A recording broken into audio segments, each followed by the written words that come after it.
네, 다시 또 인사드립니다. 저는 그 1차 관세법이랑 2차 관세법을 담당하고 있는 안준호 관세사라고 하고요.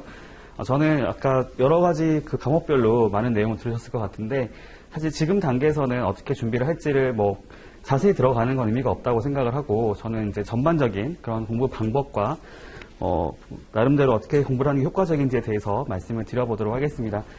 일단은 관세법이라고 하는 거에 대해서 다시 한 번 더 말씀을 드려보고 시작하도록 하겠습니다. 네, 관세법이라고 하는 것들은 말 그대로 관세에 관한 법률이다라고 볼 수가 있겠는데, 이거는 크게 두 가지로 얘기를 해볼 수가 있습니다. 첫 번째로는 관세 부과라고 하는 측면으로 생각할 수가 있고, 이거는 세금을 말을 하는 거죠. 조세라 부르는 그런 세금 측면으로 생각을 하셔야 되고, 두 번째 같은 경우는 이제 저희가 통관 절차라고 하는 부분으로 생각을 하셔야겠습니다. 통관 절차라고 하는 것들을 다르게 표현해보면 이것을 관련해서 관세 행정이라고 하는 걸 하게 되는데, 관세 행정에 관한 어떤 절차적인 부분을 다룬다라고 생각을 하시면 됩니다. 다시 말씀드려보면 관세법이라 하는 것은 관세를 부과하기 위한 그런 내용들과 함께 그다음에 관세 행정에 관련된 절차들을 규정을 한다고 보시면 되겠습니다. 자, 그렇다면 관세 부과라고 하는 것들, 저희가 세금을 부과를 한다는 것은 그것을 부담하는 자로 하여금 재산권을 박탈해가는 행위이기 때문에 그걸 하기 위해서는 법률에 의거해서 명확하게 근거를 갖고 있어야 합니다. 그렇다는 얘기는 여기 나와 있는 그 관세 부과를 하기 위한 요건을 제가 관세 과세 요건이라고 말을 쓰는데, 그 과세 요건을 충족하는지를 잘 봐야 되고 그거에 대한 정확한 개념들을 이해를 하실 수 있어야 합니다. 그게 바탕이 됐을 때 아까 2차 과목 중에 관세 평가라고 하는 거랑 같이 연결이 될 수가 있거든요. 그러니까 그런 부분을 또 볼 것이고, 그리고 나머지 대부분의 그런 규정들은 관세 행정에 관련된 절차 규정이 상당히 많습니다. 저희가 예를 들어 말씀드려볼게요. 저희가 이제 어떤 새로운 곳에 와서 이렇게 길을 찾아가는데 잘 몰라요. 그 길을 어떻게 가는지 몰라서 주변에 있는 분한테 물어봤습니다. 여기 가려고 하면 어떻게 가는 게 좋을까요? 라고 물어봤을 때 그것을 알려주는 분이 있어요. 근데 그거를 알려주는 내용을 전체를 다 기억을 해서 가는 경우는 드물잖아요. 그 중에서 내가 기억할 수 있는 것들, 거기 포인트가 있다고 하면, 거기 빨간 건물이 있다고 하면, 빨간 건물을 기억을 하고, 거기서 우회전, 좌회전, 이렇게만 기억해서 찾아가잖아요.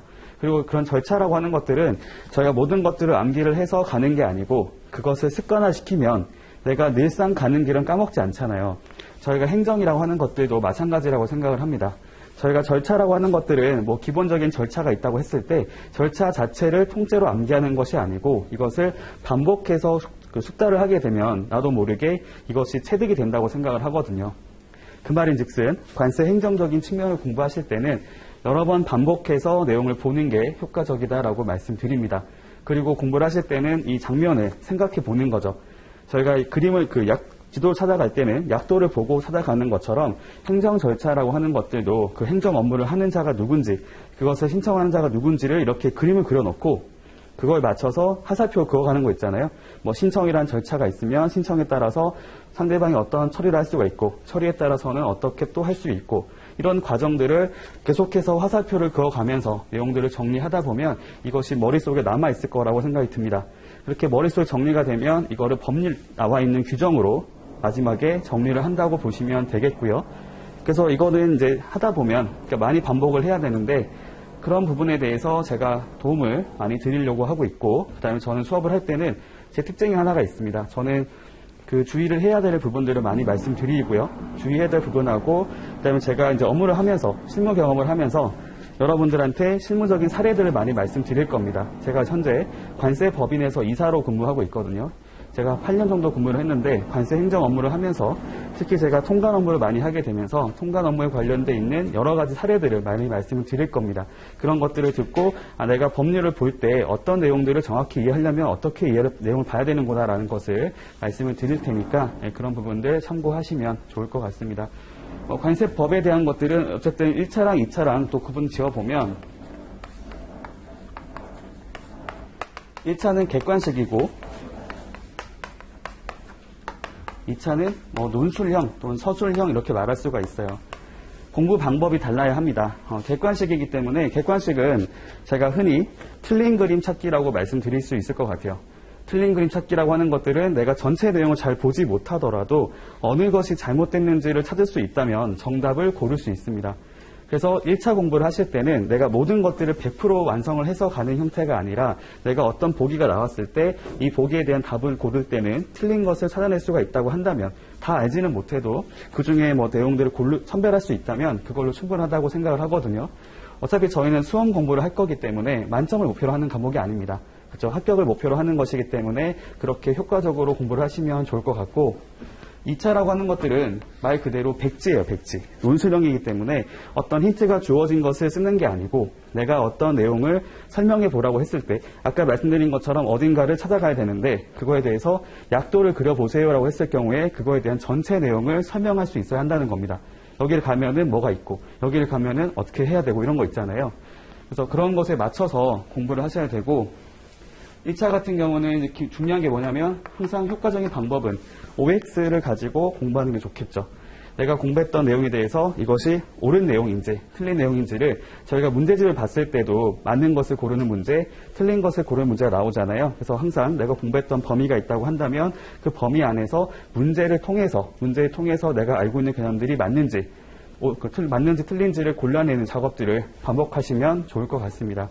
그리고 2차 같은 경우에는 조금 더 어려운데, 얘는 백지에다가 작성하는 게 효과적이다라고 저는 생각을 합니다. 백지.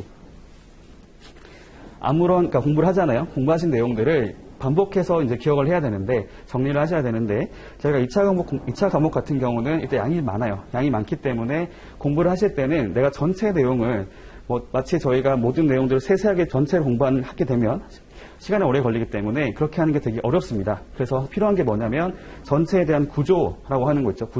구조화시키는 작업하고 그 안에서의 내용 중에서도 키워드라고 하는 것들을 기억할 수 있어야 돼요. 이걸 정리해보면 목차하고 키워드라고 말할 수 있겠는데, 2차 공부를 하실 때는 어떤 과목이든지 간에 목차와 키워드를 내가 스스로 작성할 수 있어야 합니다. 그리고 그런 것들을 어쨌든 백지에다가 내가 스스로 구조화시킨 답안을 만들 수 있어야 한다는 것이죠. 그래서 2차 공부하실 때는 내가 1시간이든 30분이든 공부를 하더라도 공부했던 거에 대해서는 맨 마지막에는 백지를 꺼내놓고 백지에다가 내가 공부했던 거에 대한 구조화시키는 작업, 즉 목차라고 하는 것들, 대목차, 중목차, 소목차 있을 거잖아요. 그런 것들을 작성해보시고 그 해당 목차 안에서 키워드라고 하는 것들이 무엇인지를 스스로 한 번씩 정리를 해보시면 좋을 것 같습니다. 그래서 그런 부분에 대해서 저는 수업을 할 때 좀 자세하게 말씀을 드리려고 하고요. 저는 아무튼 저의 그 강의에 대해서 다시 한마디로 말씀드려보면 어떤 예시를 통한 그러한 사례에 대한 설명을 해드리고, 그다음에 전체에 대한 목차하고 이제 키워드 중심의 강의를 진행할 겁니다.